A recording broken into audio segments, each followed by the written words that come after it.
Қымбатты оқушылар, қараңыздар, сөйлем мүшелері бізде екіге бөлінеді. Біріншісі тұрлаулы, екіншісі тұрлаусыз болып.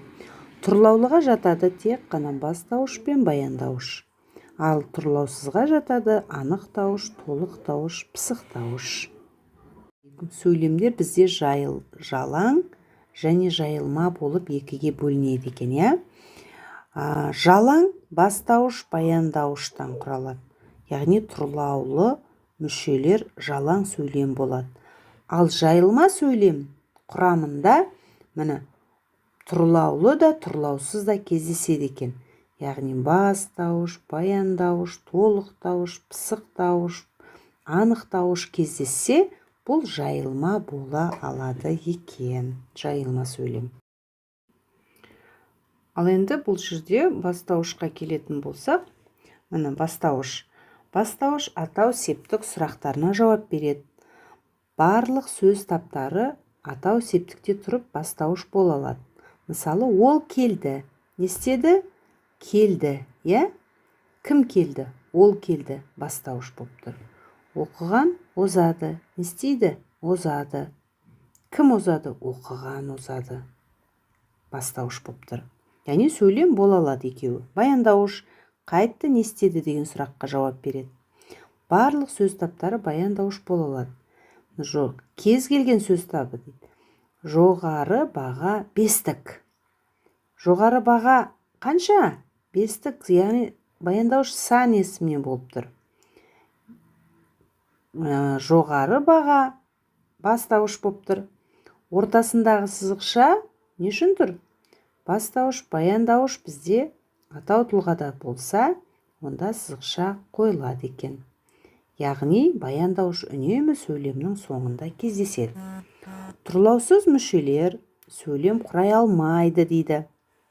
Тұрлаусыз, оны толық дауышқа келетін болсақ, кімге, кімді, нені, кімнен, немен, не туралы деген сұрақтарға жауап береді.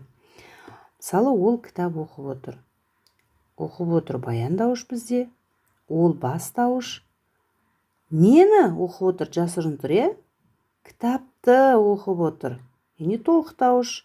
Етістікті заттық мағына жағынан толықтырып тұр дейді. Анық дауыш кімнің, ненің, қандай, қай деген сұрақтарға жауап береді. Ол әдеби кітап оқып отыр. Оқып отыр баяндауыш. Кім? Ол бастауыш. Нені? Кітапты. Қандай кітапты? Әдеби кітапты. Анық дауыш. Пысық дауыш қайда, қашан, қалай, қандай, не үшін, неге деген сұрақтарға жауап береді. Оқып отыр баяндауыш. Ол бастауыш. Кітап толық дауыш. Қандай кітап? Әдеби кітап анық дауыш. Қайда оқып отыр? Бақта. Сызықша нүкте. Қалай оқып отыр? Бас алмастан оқып отыр.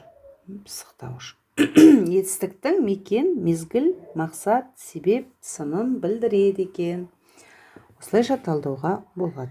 Пысық дауыштың мағыналық түрлері 5-ке бөлінеді.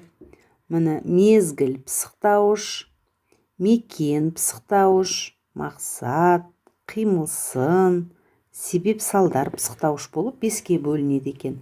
Мезгіл өзінің атауында тұр. Мезгілін білдіреді. Жат септікте мезгіл мәнді зат есіммен септік шылаулы сөзден тұрады. Қашан, қай мезгілде, қай уақытта деген сұрақтарға жауап береді. Мысалы, ол бүгін келеді. Қайтеді? Келеді. Баяндауыш болса, ол бастауыш. Қашан? Мезгіл пысық дауыш болып тұр. Қашан? Таңертеңгі шайдан соң Абай әкесіне келді. Не істеді? Келді. Кім? Абай. Кімге? Әкесіне. Толық дауыш. Қашан Абай әкесіне келді? Қашан? Пысық дауыш мезгілін білдіріп тұр. Мекен пысық дауыш мекенін білдіреді. Қайда, қай жерде, қай жақта, қайдан деген сұрақтарға жауап береді. Әжесі үйде қалды. Не істеді? Қалды. кімі? Әжесі. Қайда? Міне мекенін білдіріп тұр. Қайда дейді, үйде қалды. Бұл пысықтауыш. Біз қала маңына келдік. Не істедік? Келдік. Кім? Біз. Қайда? Маңына. Міне қала маңына деген пысықтауыш. Біз келдік. Қала маңына. Қайда? Мақсат пысықтауыш. Мақсатын білдіреді. Ғалы келі ұп деген көсемшеден тұратын жұрнақтардан, яғни жұрнақтар ғой, балалар. Ал үшін деген шылаумен келген есім сөзден құралады. Кім, не үшін? Не үшін? Неге? Қайдан? Қандай мақсатпен деген сұраққа жауап береді. Сәуле зат алғысы келді. Не істеді? Келді. Кім? Сәуле. Сәуле не үшін келді? Зат алғысы келді. Не үшін? Бұл пысықтауыш қызметін атқарып тұр. Ол әдейі келді. Не үшін келді дейміз? Тағы да әдейі деген пысықтауыш. Сөйлестім. Не үшін сөйлестім? Айту үшін сөйлестім. Пысықтауыш қызметін атқарып тұр. Қимылсын пысықтауыш. Қимылсын істеуінен, еліктеуіштен, көсемше тұлғалы етістіктен құралады екен. Сұрақтары қалай, қайтып, қашан? Жиналыста шапшаң сөйледі. Не істеді? Сөйледі. Қалай сөйледі? Шапшаң. Пысықтауыш қызметін атқарып тұр. Шаршады. Қалай шаршады? Жүгіре шаршады. Пысықтауыш қызметін атқарып тұр. Себеп салдар пысықтауыш. Есімше дықтан, диктен деген жұрнақ арқылы байланысып тұр. Іс-әрекеттің себебін білдірді. Неліктен, не себептен? Қатты ұйықтағандықтан басы қатты ауырып қалыпты. Не істепті? Ауырып қалыпты. Басы не себептен? Ұйықтағандықтан. Пысықтауыш қызметін атқарып тұр. Сөйлемнің бірыңғай мүшелері дегеніміз не? Қараңдар балалар, бастауыш, баяндауыш, толықтауыш, анықтауыш, пысықтауыш. Бұл сөйлем мүшелері бірыңғай мүше бола алады. Бірыңғай бастауыш, бірыңғай баяндауыш. Мысал келтірейік. Асылтай, Аян, Әйгерім бәрі бір үйдің балалары. Бұл жерде бастауыш Асылтай, Аян, Әйгерім. Үшеуі бірге бірыңғай баяндауыш, бастауыш болып тұр. Ол біресе жүгіреді, біресе аяңдайды, біресе тоқтайды. Не істейді?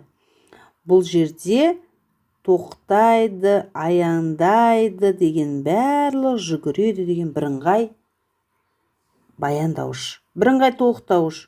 Көргенді де, естігенді де, оқығанды да көңіліне түйе біл. Көңіліне түйе біл. Нені көңіліне түйе біл? Мұның барлығы бірыңғай, естігенді де, оқығанды да деген бірыңғай тоқтауыш. Бірыңғай анықтауыш. Астанада сәнді биік зәулім үйлер бой көтерді. Қандай үйлер? Сәнді, үзбей сызамыз. Биік зәулім үйлер бірыңғай анықтауыш. Бірыңғай пысықтауыш. Асқар шаршап, шөлдеп, зорығып, әзер жетті. Қайтты, не істеді? Жетті. Қалай жетті? Асқар қалай жетті? Шаршап, үзбейміз. Шөлдеп, зорығып, әзер жетті дейміз. Көрдіңдер ме? Бұл бірыңғай мүше болған сөйлемдерге мысал келтірдім.